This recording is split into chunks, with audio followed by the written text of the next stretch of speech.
Hola mis amigos y amigas de verplanos.com, ¿cómo se encuentran? Sinceramente espero que se encuentren muy bien. El día de hoy les traigo un plano de vivienda bastante clásico pero efectivo. Tiene en su interior 3 dormitorios, 2 cuartos de baño, cocina, comedor y sala de estar, además de un cuarto de máquinas o lavado. El plano se lo compartiré tanto en formato DWG para AutoCAD, así como también en formato PDF como es de costumbre, ¿cierto? Pero antes de eso, acompáñenme a ver más detalles sobre este plano de casa a continuación. ¡Vamos a ver!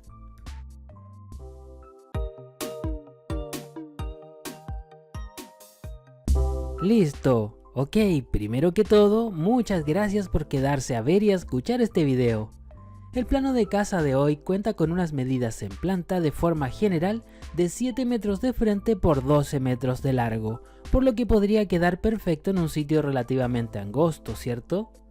Vamos a ver una vista en planta de su distribución para que la conozcamos aún mejor. Bueno, en esta vista en planta podemos apreciar cómo se disponen sus ambientes en el interior. El acceso principal de esta clásica vivienda lo tenemos por aquí, donde tenemos un pequeño pórtico o porche de recepción. Ingresando ya a la vivienda tenemos un ambiente abierto que contiene los espacios sociales. Tenemos la cocina, el comedor y la sala de estar.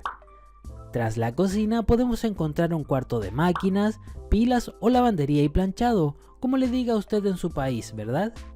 Seguido del lavadero, tenemos el primer cuarto de baño de uso compartido para todos los habitantes de esta casa. Luego de allí, podemos ver que la vivienda cuenta en total con 3 dormitorios y el principal es en suite, con baño particular. Esa es la distribución que tiene este plano de casa. No olvide que puede regalarle un like al video si le ha gustado, y si además tiene alguna opinión sobre este plano de casa la puede escribir más abajo en la caja de comentarios.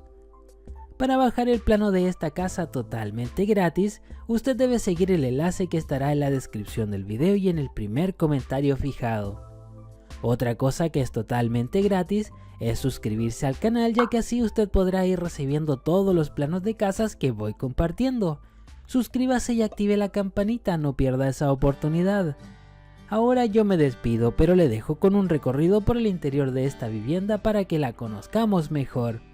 Le mando un gran saludo afectuoso a través de su pantalla. Nos vemos en el próximo video. ¡Hasta pronto!